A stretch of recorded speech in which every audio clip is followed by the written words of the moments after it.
Olá, família! Sou o pastor José Alves. Muito obrigado por você estar comigo. E eu te convido a permanecer comigo até o final dessa mensagem, até o final desse vídeo, porque vai falar muito ao teu coração. Eu quero te convidar a abrir a Bíblia comigo na carta de Paulo aos Coríntios. A primeira carta de Paulo aos Coríntios, no capítulo de número 15. Meu professor de seminário está aqui também, Flaviano. Zé Alves também me deu aula, mas Flaviano deu aula há mais tempo. Camarada excepcional, uma benção, cara, me ajudou muito no início do meu ministério. Eu converti nessa igreja, eu falo isso direto, converti aqui, estou aqui há 19 anos. E nesses 19 anos, Flaviano foi um que me ajudou bastante. Muito, muito. Então Deus seja louvado. E através da vida dele, Deus o usou para me ensinar muita coisa. Amém? 1 Coríntios, capítulo 15, versículo 12. Diz assim o texto, na primeira carta de Paulo aos Coríntios, no capítulo 15, no versículo 12. Ora, se se prega que Cristo ressuscitou dos mortos, como diz alguns de vós que não há ressurreição de mortos? E se não há ressurreição dos mortos, também Cristo não ressuscitou. E se Cristo não ressuscitou, logo é vã a vossa pregação e também é vã a vossa fé. E assim, somos também considerados como falsas testemunhas de Deus, pois testificamos de Deus que ressuscitou a Cristo, ao qual, porém, não ressuscitou, se na verdade os mortos não ressuscitam. Porque se os mortos não ressuscitam, também Cristo não ressuscitou. E se Cristo não ressuscitou, é vã a vossa fé, e ainda permaneceis nos vossos pecados.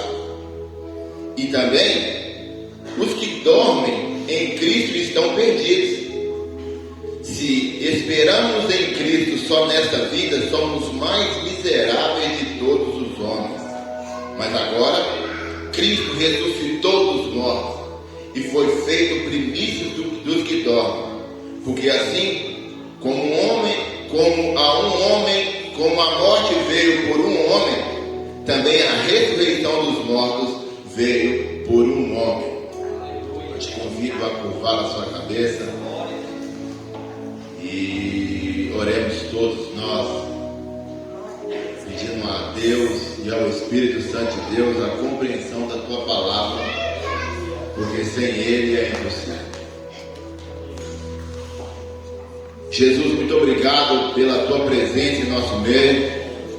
Obrigado, Cristo, pela sua bondade, pelo seu amor. Obrigado, Senhor, por essa palavra que atravessou anos e anos e anos e chegou até os nossos corações, e ela se torna verdade porque nós cremos nessa palavra. Senhor, se não fosse, ó Pai, pelo Senhor, o que seria de nós? Se não fosse os seus livramentos, a sua misericórdia, o que seria de nós? Se não fosse a tua bondade, o que seria de nós, Senhor? Agora nós queremos te louvar, assim como nós entoamos cânticos a ti, ó Pai, que a sua palavra, Senhor, ela ache lugar aos nossos corações e faça morada no nome de Jesus, e que o seu nome continue sendo exaltado para todo sempre. E onde quer, ó Pai, que a nossa voz esteja chegando, o seu nome seja glorificado, em nome de Jesus. Amém e amém. Eu quero te convidar mais uma vez a aplaudir a Jesus.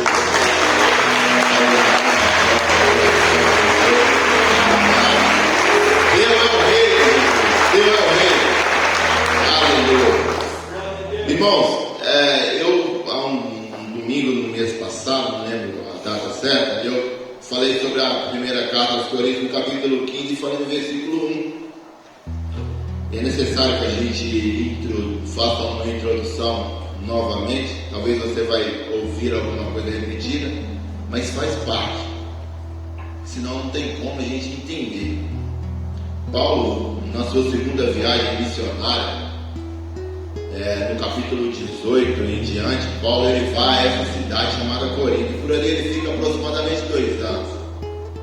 E ele tinha uma missão: pregar o Evangelho.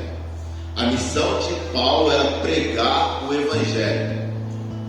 Quando Jesus o chamou, lá no capítulo 9 de Atos, Jesus o chamou e lhe deu uma missão: pregar o Evangelho. E as outras coisas que aconteceu, as grandes maravilhas, o poder que aconteceu, tudo foi Deus. Tudo foi Deus. A missão de Paulo era pregar o Evangelho. Às vezes a gente fala o nome de Paulo, prega os feitos que Deus fez na vida dele com tanto entusiasmo, mas nós não podemos esquecer que ele tinha a missão de pregar o Evangelho, e o resto, tudo quem fez foi Deus. Não foi Paulo que fez, foi Deus que fez. Foi Jesus que manifestou o seu poder através da vida daquele homem, e manifesta o poder dele através da vida daqueles que crê, que quer fazer a obra dele, aqueles que têm uma missão, assim como foi a missão de Paulo. E no capítulo 18, Paulo ele vai para Atenas, depois ele vai para Corinto, e ali ele começa a estabelecer igrejas, que esse era o propósito dele. Primeiro ele pregava nas sinagogas, pregava em casas, e aí ia enchendo e se tornava uma igreja. A missão dele era fazer com que o nome do Senhor, as boas novas, a boa notícia, ela chegasse até o coração de todos. Corinto era uma cidade muito complicada de se pregar o Evangelho. Era uma cidade repleta de diversidade de povos, sendo a sua grande maioria que tinha uma cultura grega. A deusa principal da cidade de Corinto era Afrodite, chamada deusa do amor.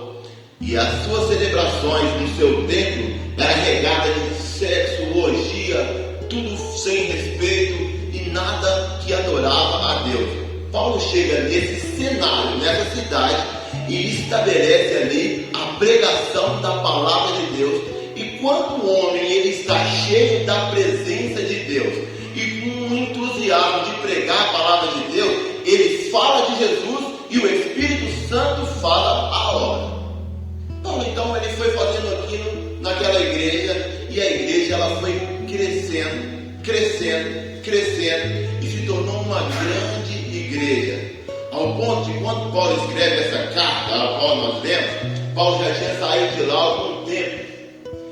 Paulo fez das 3 viagens missionárias. Todas as 3 viagens Paulo passou por Corinto. Mas quando Paulo escreveu essa carta e esse texto que nós lemos, Paulo estava na cidade de Éfeso. E essa igreja que ele deixou estabelecida, uma igreja sadia, uma igreja conhecedora dos dons ministeriais, ao qual ele fala no primeiro capítulo, que era uma igreja que tinha todos os dons. Era uma igreja que tinha o privilégio de ter todos os dons. Só que essa igreja ela estava se corrompendo com atitudes de dentro da própria igreja, atitudes que não condizem com aquilo que ele ensinou que era da parte de Deus. E Paulo então, quando ele fica sabendo da desordem que estava acontecendo dentro da igreja, dentro do próprio ministério, Paulo então escreve essa carta. Na verdade, só a título de curiosidade, essa é a primeira carta de Corinto, mas a primeira carta ela foi perdida, talvez essa seja a segunda. Então, mas nós conhecemos essa como a primeira carta de Paulo aos Coríntios. Paulo então escreve essa carta. Qual que era o intuito de Paulo? Levar um direcionamento e que eles voltassem a entender qual era o propósito de Deus para aquela igreja. E uma coisa é certa, irmãos, a igreja ela é movida pelos milagres de Deus. O povo servo de Deus, ele tem um entendimento que Deus é um Deus que opera milagres.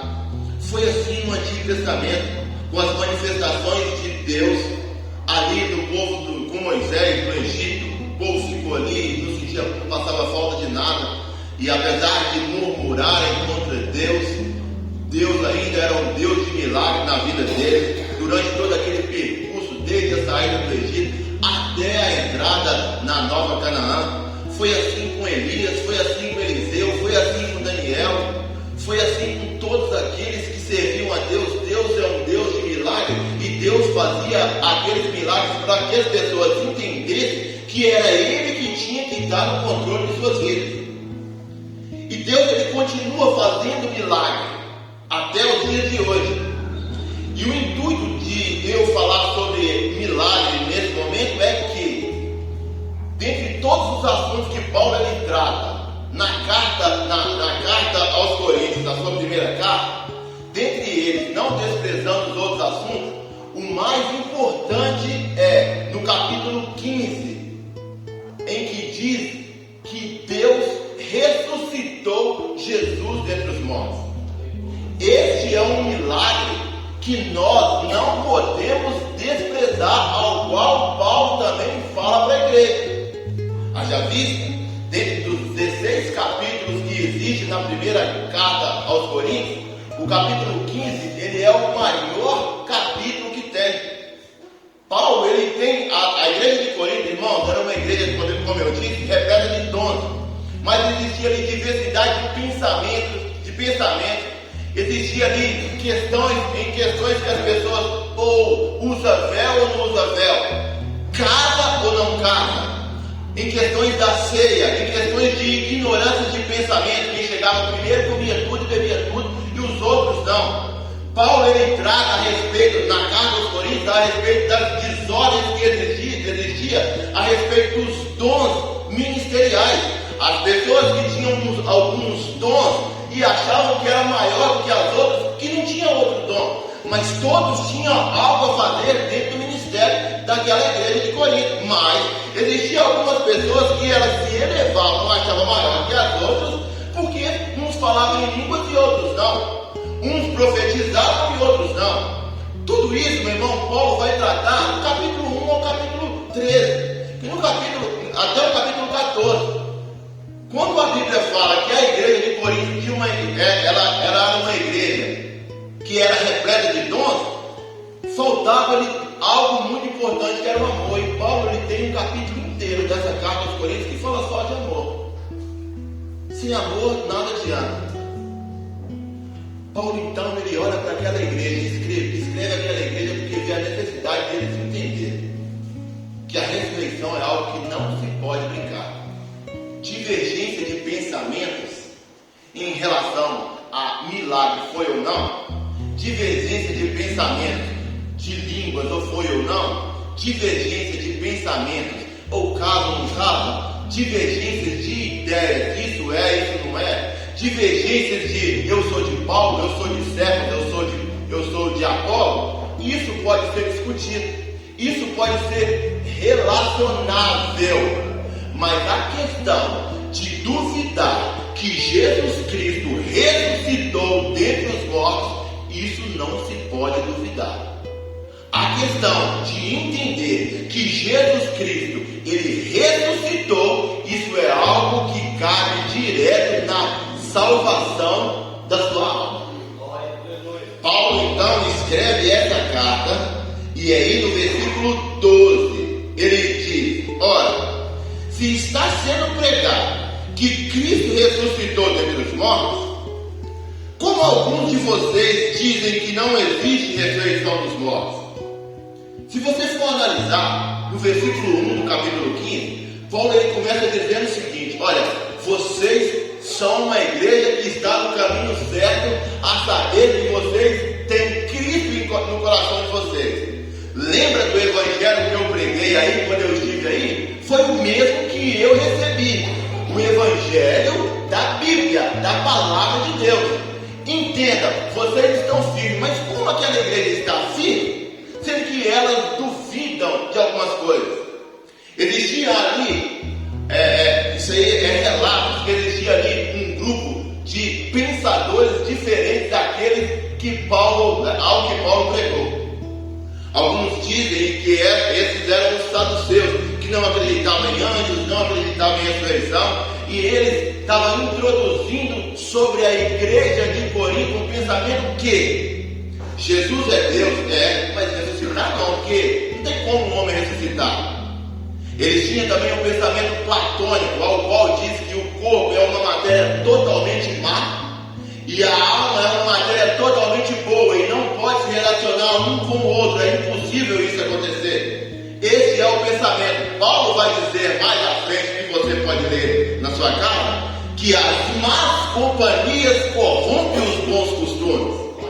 Ao ponto daquela igreja dar ouvido àquelas más companhias, aquelas más influências, aqueles pensamentos que não são bíblicos, ideias humanas, ideias filosóficas, ideias atravessadas, que não faz parte do evangelho que ele pregou. Ele diz que isso corrompe os bons costumes, ao qual já estava sendo corrompido. E aí ele vai e escreve no capítulo 12: se vocês acreditam no que eu preguei para vocês, que Jesus Cristo, ele salva, ele transforma, ele é Deus, ele é poderoso, ele ressuscitou, como vocês acham também que Jesus não pode ressuscitar mortos?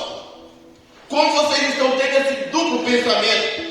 Qual é a ideia de vocês? Repito, pensamentos adversos, irmãos, se é ou se não é em questões doutrinárias, isso aí é secundário. Mas a questão de você entender que Jesus Cristo, ele veio ao mundo, homem, morreu e ressuscitou, isso faz parte de uma fé cristã. Se o homem não entende, não tem esse pensamento, é melhor ele rever os seus conceitos, porque isso faz parte de uma obra salvífica de Cristo em nossas vidas.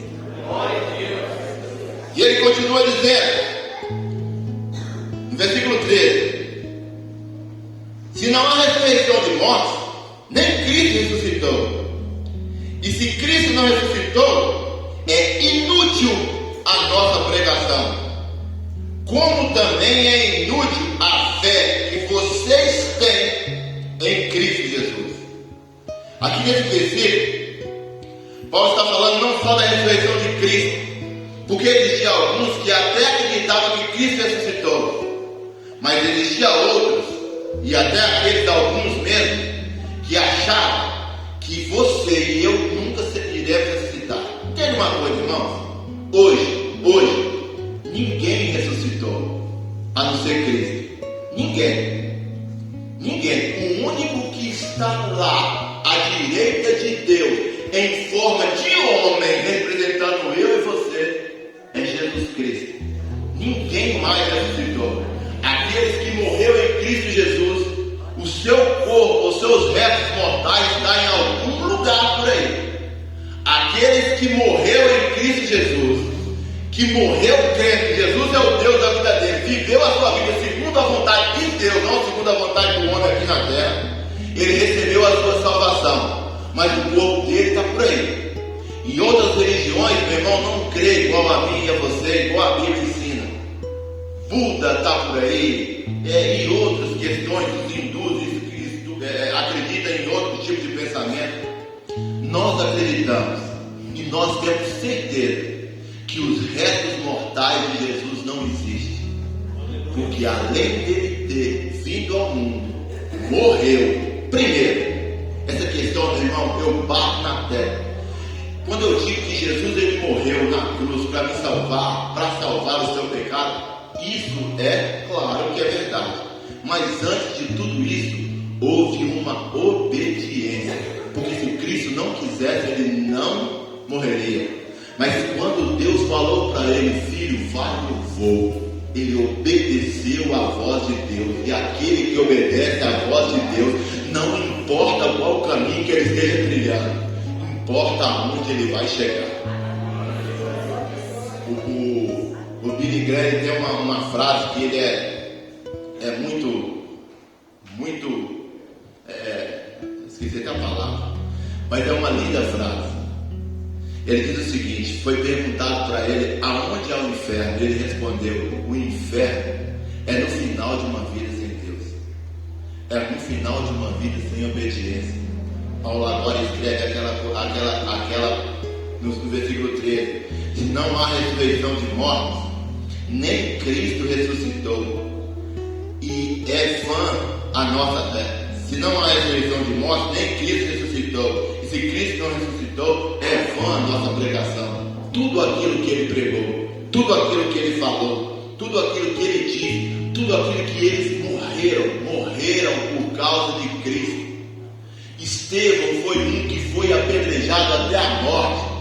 Outros discípulos de Cristo já tinham morrido aqui. Todos foram mártires, todos os apóstolos de Cristo, todos, exceto Judas, todos, exceto João também, foram martirizados. Uns foram decapitados, outros foram crucificados de cabeça para baixo, outros foram apedrejados, outros foram lançados às feras. Todos eles foram martirizados, sem dizer aqueles que pregaram a palavra de Deus e morreu por essa palavra. Se eu, Paulo está dizendo, se eu e você não acreditamos que Cristo ressuscitou dos mortos, tudo isso que eles fizeram, tudo isso que você, quando você prega para alguém, quando você fala do amor de Deus, quando você é envergonhado pelo amor de Cristo, se Cristo não ressuscitou, meu irmão, é vã essa pregação, é vã todo o ensinamento, não, é inútil o texto para dizer. Se nós não acreditarmos,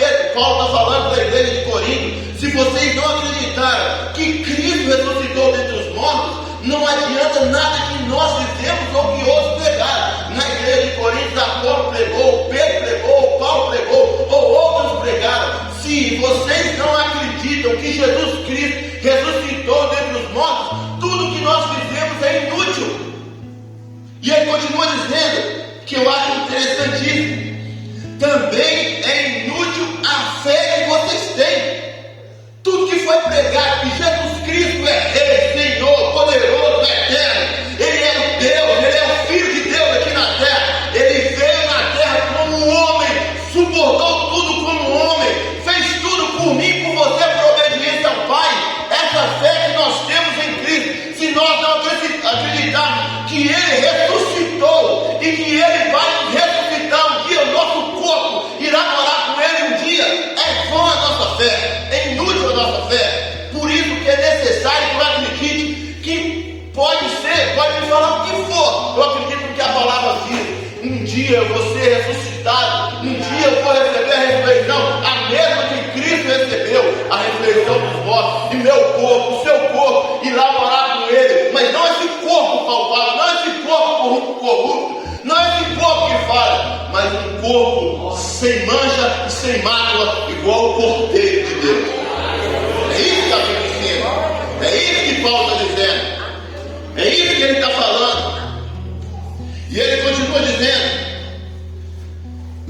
versículo 15: mas que isso seremos considerados falsos testemunhos de Deus, pois contra Ele testemunhamos que ressuscitou a Cristo dentre os mortos. Mas se de fato os mortos não ressuscitam, Ele também ressuscitou. Ele também não ressuscitou a Cristo. Aqui Paulo está falando para a igreja. Se eu não acreditar, se vocês não acreditarem que Deus ressuscitou Cristo, eu estou indo contra Deus. Contra Deus. Eu estou indo contra. E outra coisa, vocês acreditaram em mim, Paulo dizendo. Vocês acreditaram em mim, conviveram comigo mais de 2 anos aí. Se vocês não acreditarem que Cristo ressuscitou, que Deus ressuscitou dentre os mortos, meu irmão, meus irmãos, tudo que eu falei é mentira. É falsa a minha pregação. É falsa a palavra de todos os apóstolos. É falsa a pregação de todos os mártires que teve. E essa questão de ressuscitar, meu irmão, é tão importante para que a gente entenda. É de suma importância, porque se Cristo não ressuscitasse,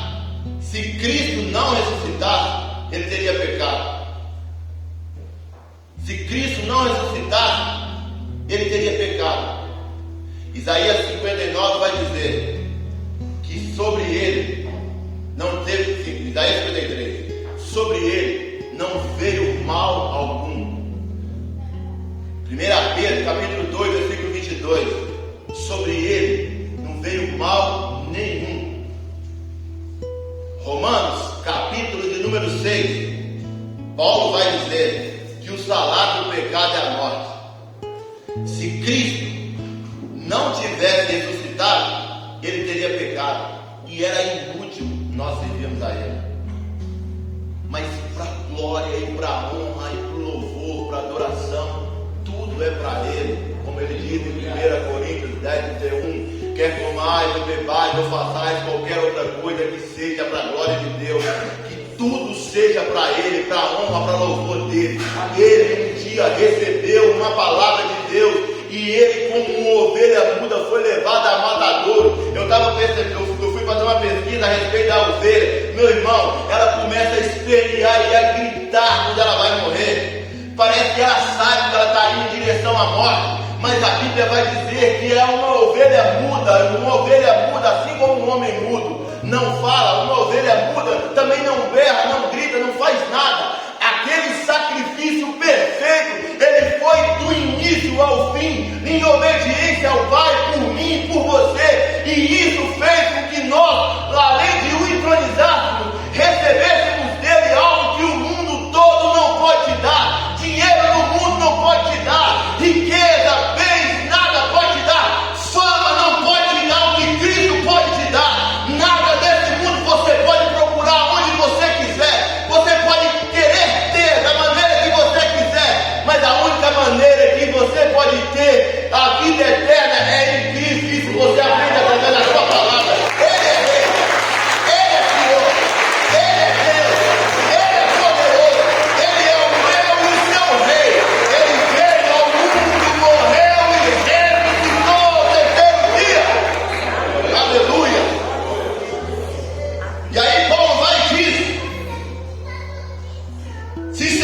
nós seremos falsas testemunhas para Deus. Testemunhas, meu irmão. Quando Jesus ele falou para os discípulos: vocês serão minhas testemunhas.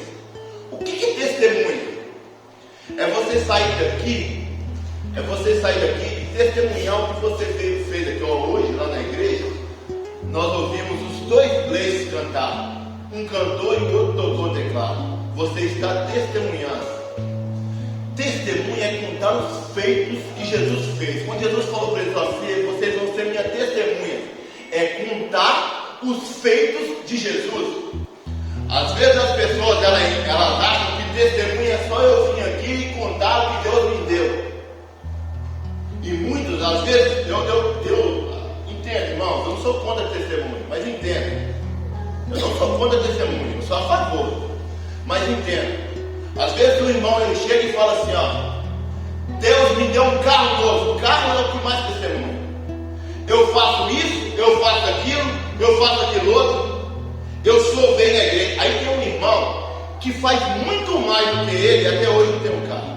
Aí esse irmão que não tem um carro começa a pensar: o que eu estou fazendo de errado? Talvez aquele irmão ele está precisando economizar.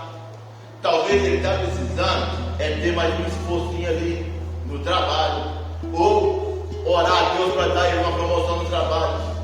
Testemunho que a Bíblia diz não é de testemunho. Eu estou falando da Bíblia. Quando Jesus ele fala que ser meus testemunhos é testemunhar o que Jesus fez. Aí você sobe aqui e fala: meu irmão, eu era pecador, viciado em cocaína. E dizem que o vício de cocaína é o pior, é o mais difícil. Já estudei sobre isso também. É o mais difícil, talvez, meu irmão. Se você fuma maconha, bebe. Se você entrar para cocaína, cuidado. Segundo as pesquisas, é o vício mais difícil de sair, pior que o crack. Cuidado. E aí, para mim, testemunha, você chega e fala assim: o processo meu foi de um dia para o outro. Hoje, Jesus me libertou. Por quê? Porque Ele fez na minha vida o que Ele fez na vida dos apóstolos, dos discípulos e todos aqueles que Jesus passou. Porque onde Jesus passava, algo acontecia. Aonde Jesus passava, algo acontecia. E quando a gente olha nesses textos, para eles, para aquelas pessoas, era impossível ressuscitar os mortos. Na época de Jesus também existiam alguns milagres que eram impossíveis. Os estudiosos chamam eles de milagres messiânicos. Alguns era impossível. Exemplo, a cura de um leproso. Era impossível. E quantas vezes Jesus ele chegou perto dos leprosos? A Bíblia diz que certa vez Jesus estava acabando de descer do monte, no sermão do monte. Ele estava ensinando e passou ali talvez dias ensinando no sermão do monte. E quando Jesus ele encontra um homem lá embaixo, esse homem, meu irmão, era leproso. A dificuldade de ele chegar no meio das pessoas era imensa, porque um leproso era considerado imundo e não tinha condições de ele chegar perto das pessoas. Se ele chegasse ali, era risco de vida. Colocavam um sino sobre ele, aonde ele passava, o sino tocava, e ele gritava que ele era leproso, além de as pessoas verem ele de longe como um macaco. Aquele homem não se importou com o que iria acontecer com ele, ele só queria chegar até Jesus. E quando ele ficou sabendo que Jesus ia passar por ali, Jesus olhou para ele, ele olhou para Jesus e pediu Jesus para ser curado. Jesus, você quer? Quer. Ele falou para Jesus, eu quero que o Senhor me cura. Aí Jesus falou para ele, você quer ser curado? Ele quer ser curado em nome de Jesus. Ser curado em nome de Jesus era ele mesmo, né? Seja curado, seja curado. Na mesma hora, aquele homem foi e levantou. Aos olhos das pessoas, aquilo era impossível. Só quem tinha ciência daquilo eram os estudiosos, por exemplo, os fariseus. Eles iam lá e pesquisavam esse milagre. No dia que acontecesse, o Messias estava na terra. E estava acontecendo aquilo ali e ninguém queria acreditar. Ou muitos queriam acreditar, mas tampavam seus olhos porque iria perder alguma coisa. Nessa época aqui também, muitos não acreditavam que Jesus iria ressuscitar dos mortos. E aí ele continua dizendo no versículo 16: pois se os mortos não ressuscitam, nem mesmo Cristo ressuscitou. E se Cristo não ressuscitou, é inútil a nossa fé. Vocês têm, a fé que vocês têm, e ainda estão em seus pecados. Neste caso, também os que dormem estão perdidos.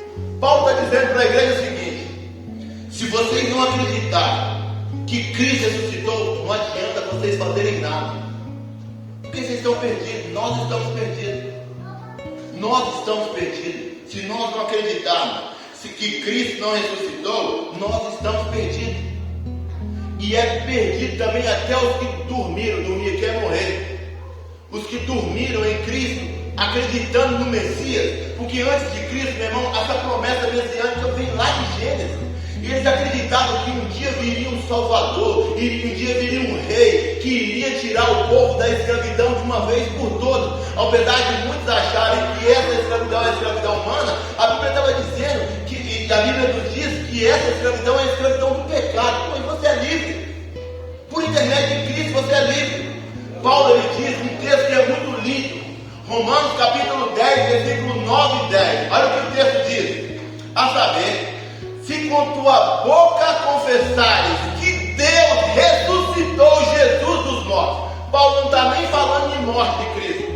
Ele fala: se vocês acreditarem com sua boca, confessarem que Deus ressuscitou Jesus Cristo dentre os mortos, e com o coração crer, será salvo.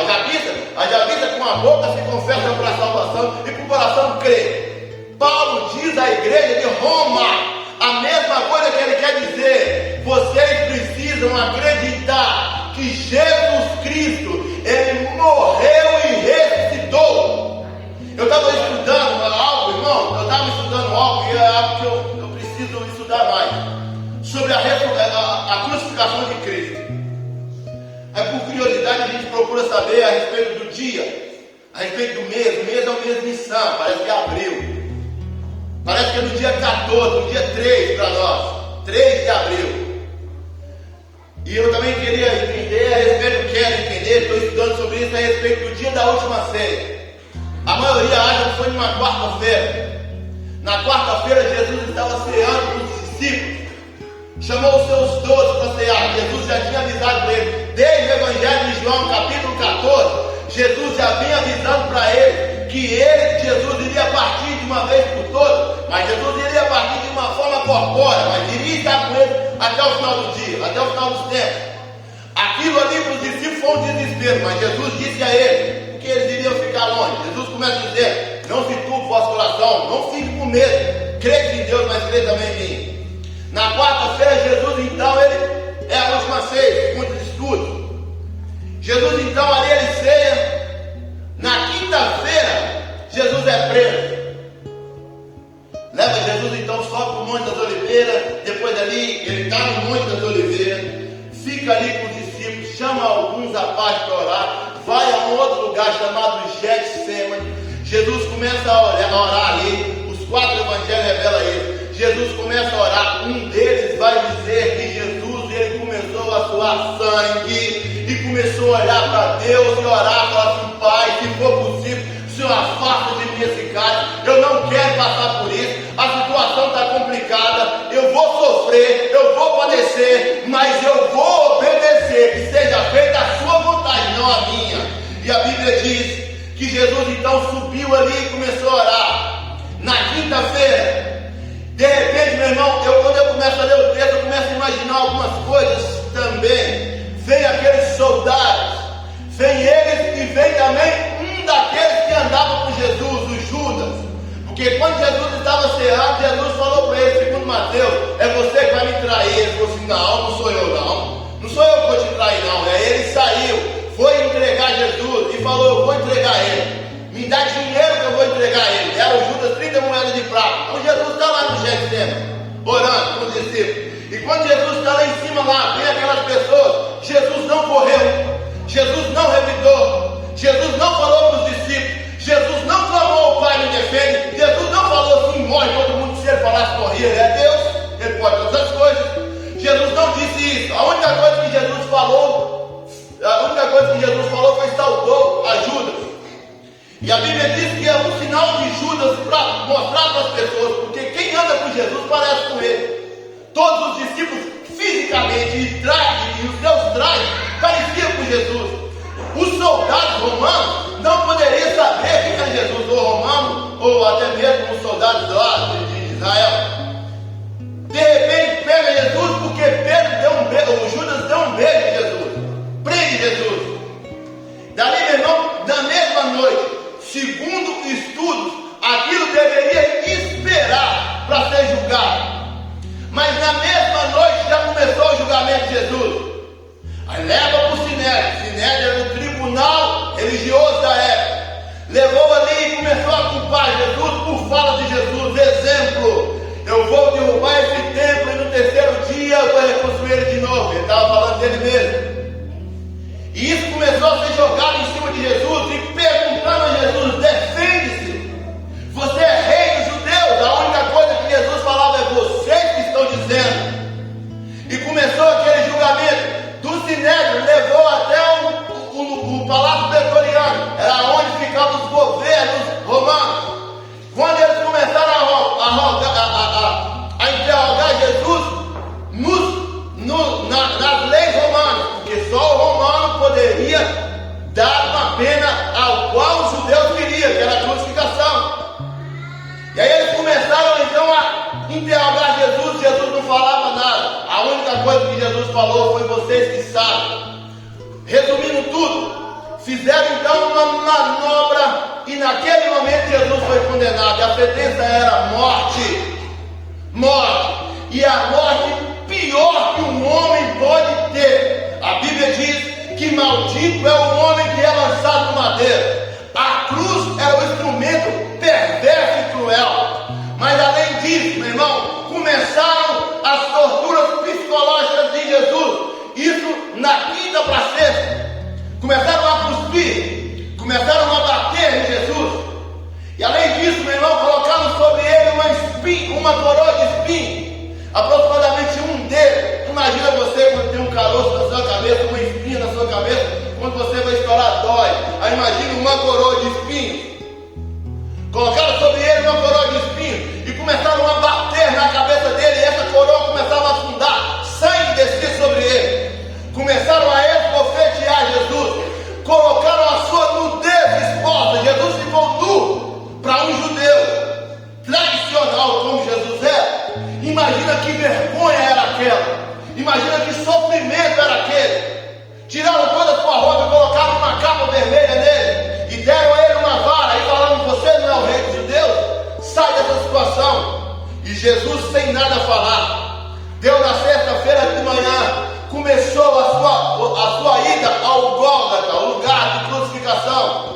Colocaram sobre ele uma cruz para ele carregar, de aproximadamente 80 quilos. Não se sabe se foi só uma trava ou se foi a cruz inteira. Imagino eu que foi a cruz inteira e colocou Jesus para carregar. Com fome, com sede, já tinha apanhado e envergonhado.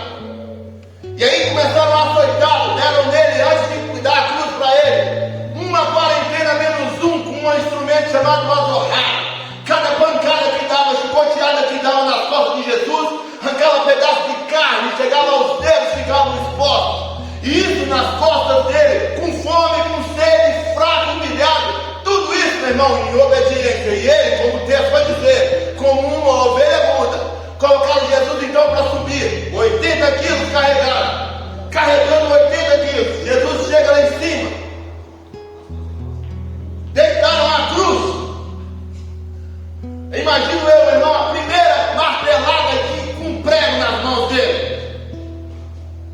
Já deram nele logo uma martelada e começaram a furar suas mãos. Dessa mão ele já sabia da dor e da outra. Começaram a martelar a outra também. Colocou ele e martelou seus pés, com as costas toda aberta, toda ferida. Porque quando eles colocavam nele de novo a capa para dizer que ele era rei dos judeus, quando eles arrancavam as feridas, abria toda de novo e colocavam naquela cruz toda cheia de ponta nas suas feridas, não tinha nada lisinho não. E quando ele chegou lá em cima, colocou ele no buraco e colocou ele lá junto com outros dois, porque aquela cruz na verdade não era para ele, aquela cruz era para criminoso e Jesus não tinha crime nenhum. Aquela cruz simbolizava o pecado e Jesus não tinha pecado nenhum. Aquela cruz simbolizava algo de ruim. Jesus não merecia nada daquilo, porque ele é Deus. Quem merecia era eu. Eu que merecia. Você que merecia. Mas ele não. E quando colocaram ele lá em cima, perto de outros dois malfeitores, e antes disso, meu irmão, eles colocaram Jesus perante mais outras pessoas, outro cara lá, um criminoso, e falou assim: prende Jesus, solta Jesus, o que nós fazemos? Era Páscoa. Segundo a cultura, poderia soltar um. O que nós vamos fazer? Solta esse, ou solta Jesus, ou solta o Barrabás, que era um criminoso. E aí eles falavam, os próprios judeus falaram assim: solta Barrabás. E Jesus, o que nós vamos fazer com ele? Crucifica. Mas e aí? Ele lavou as mãos. Pilatos lavou as mãos, mostra: sobre esse homem não tem pecado nenhum, não tem culpa nenhuma. Então o povo gritou: que o sangue desse justo caia sobre nós e nossos filhos. Agora Jesus está lá em cima, pendurado na cruz. Jesus está lá, com fome, com sede, todo machucado, todo ferido. Mas ele está lá, aguentando. E o texto vai dizer, os quatro evangelhos vai dizer, que meio-dia houve trevas sobre a terra. Tudo ficou escuro. Eu imagino as pessoas começando a olhar: alguma coisa está acontecendo aqui. Alguma coisa de diferente está acontecendo, porque houve trevas sobre a terra ao meio-dia. 3 horas da tarde, a hora nona, Jesus ele grita: Deus meu, por que o Senhor me desampara? Por que, Pai? Eu e o Senhor, nós somos um. Por que o Senhor me desampara nesse momento que eu mais preciso do Senhor? Deus meu, por que o Senhor está fazendo isso comigo? Sabe por que Deus fez isso, meu irmão, com Jesus? O reto, o justo, puro. Foi para que eu e você não perecesse eternamente. Foi por isso que ele fez. E naquela hora, foi a pior hora do mundo. Foi o único momento que Deus se separa de Jesus, naquele instante, porque ele viu naquela cruz o meu e o seu pecado. Os discípulos, os soldados que estavam ali começaram a gritar. Ele chama por Eli. Deram sobre ele. Eu vou contar algo aqui, meu irmão, que isso eu não sei se é real, mas é questão de estudo. Existia naquela época só os ricos que tinham isso, e os romanos tinham banheiro sanitário. E os banheiros sanitários eram como um banco desse aberto, onde as pessoas sentavam para fazer as suas necessidades. E por baixo dele passava uma canaleta de água. E essa canaleta de água, quando eles faziam as suas necessidades, caía na água e a água levava embora. E existia esponjas. E essas esponjas que elas serviam para as pessoas se limparem. Eu vi um estudo de um cara reformado, é questão de estudo, isso não é lógico. Ele disse o seguinte, que para vergonha de Jesus ainda mais, porque depois que a pessoa usava aquela esponja, usava aquela espuma, colocava-se em uma espécie de vinagre para conservar a espuma, porque a espuma não era um material fácil naquela época. Segundo estudiosos, quando o soldado pegou aquela esponja, era a esponja cheia de fezes e restos humanos que eles usavam nos banheiros romanos só para envergonhar o seu mestre ainda mais. E colocaram sobre a boca de Jesus aquele vinagre e ele não aceitou. Tudo isso, meu irmão, para envergonhá-lo ainda mais. Se isso é verdade ou não, se é histórico ou não, eu não sei. Mas o fato principal é, Jesus, ele morreu 3 horas da tarde. Mas como ele mesmo tinha dito, e como Paulo escreve as cartas aos Coríntios, no capítulo 15, em todo ele dizendo, diz a Bíblia, que ao terceiro dia, porque quando desceu Jesus ali, um homem servo de Cristo, que vivia no palácio chamado José, da cidade de Arimateia, pediu aos governantes que pegassem o corpo dele. Pegaram então o corpo dele e colocaram em um sepulcro novinho de José de Arimateia e sua família, que era uma família de pobres. Colocaram ali então e fecharam e selaram ao ponto de que ninguém poderia abrir de fora para dentro. E a Bíblia diz que ao terceiro dia, o que Jesus ele tinha dito, o que todos os profetas tinham dito, o que Deus tinha prometido, tudo aquilo que a Bíblia diz, que ele um dia ia vir, ia padecer, ia sofrer, ia morrer, mas no terceiro dia ele iria ressuscitar. Isso aconteceu porque ele é rei, rei, Senhor, Senhor. Aleluia, aleluia. E para mim o que mais me interessa é isso. Aconteceu o que ele disse que iria acontecer. E já no sábado, que era um dia especial para os judeus, colocaram então guardas ali, para que não, segundo eles, não roubassem o corpo de Jesus. Mas no domingo, quando Maria Madalena e outras mulheres foram lá no túmulo, apareceu para eles um anjo e disseram: vocês procuram Jesus? Ele ressuscitou. Ele ressuscitou. Ele falou que iria ressuscitar e ressuscitou. Aí Jesus falou para eles assim: ó, vai todo mundo, vocês estão para Judéia ou para Galiléia, que eu vou encontrar com eles lá, porque Jesus encontrou com ela. O cristão, verdadeiro cristão, quando eu falo cristão, meu irmão, é 70% da população mundial, católico, evangélicos, todos os que creem que Jesus Cristo é Deus, 70% da população, ela precisa entender que o fato de eu achar que Jesus Cristo somente veio ao mundo, passou por tudo isso, morreu e não ressuscitou, torna nulo tudo isso que Jesus fez. Se eu não crer que Jesus Cristo ressuscitou, tudo isso que ele passou se torna nulo. Porque o plano de salvação de Deus para a raça humana é crer que Jesus Cristo é o seu Senhor, que ele veio ao mundo, padeceu, morreu e ao terceiro dia ressuscitou. Isso é algo que eu tenho que carregar comigo no meu coração. E aí ele continua dizendo: se esperarmos em Cristo só nessa vida, somos mais miseráveis de todos os homens. Às vezes as pessoas elas acham que o final de uma vida é no cemitério, no caixão. Ali, para o cristão que crê nessa palavra e a obedece, que entende que Jesus é seu Deus, que entende que Jesus Cristo é o seu Senhor, para ele aquilo ali é o início de uma vida eterna. Ali não é o fim, é o início. O seu corpo vai ficar aqui, mas um dia ele vai subir ao Pai, como um relâmpago que vai do Oriente e vai para o Ocidente. Eu ouvi um áudio de um amigo, ele mandou um áudio e ele disse no áudio o seguinte: quando eu estou perto de vocês, quando eu estou vivendo perto de vocês,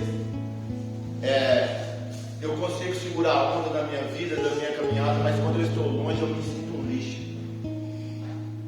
E eu mandei uma mensagem para ele no privado e disse para ele: meu irmão, que bom que você está sentindo isso. Sabe o que é isso? É o Espírito de Deus movendo dentro da sua vida, que você precisa mudar a sua vida, precisa mudar os seus caminhos, precisa mudar a sua caminhada, precisa andar em concordância com o que Jesus ele tem para a sua vida. Eu, Júnior, pequei hoje. José Alves, pastor da nossa igreja, pecou também. Todos nós pecamos e precisamos de Jesus em nossas vidas. Só Ele que faz uma conciliação entre eu e Deus. Só Jesus vai ligar você. Uma amiga deu uma experiência, ela falou uma experiência, já estou terminando, de um corte que ela teve, e o médico falou assim: ó, para ligar uma vida na outra, uma carne na outra, para religar de novo, só uma carne viva ligando em outra carne viva. Você tem um corte no seu braço, eles limpam ali, tiram toda a impureza e juntam uma parte viva na outra e costura. Ela deu esse exemplo e falou: é assim que Jesus faz.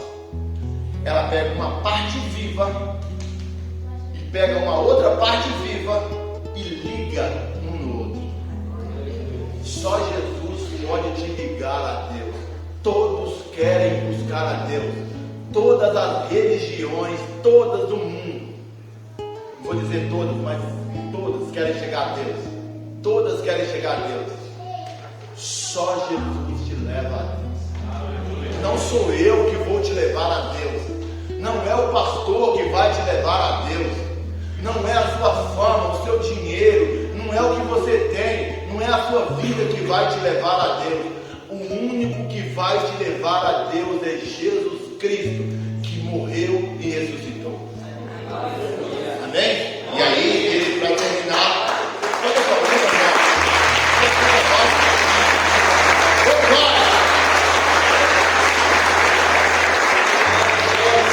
Paulo agora começa a afirmar: mas agora Cristo ressuscitou dos mortos e foi feito primícias dos que dormem, porque assim como a morte veio por um homem, também a ressurreição dos mortos veio por um homem.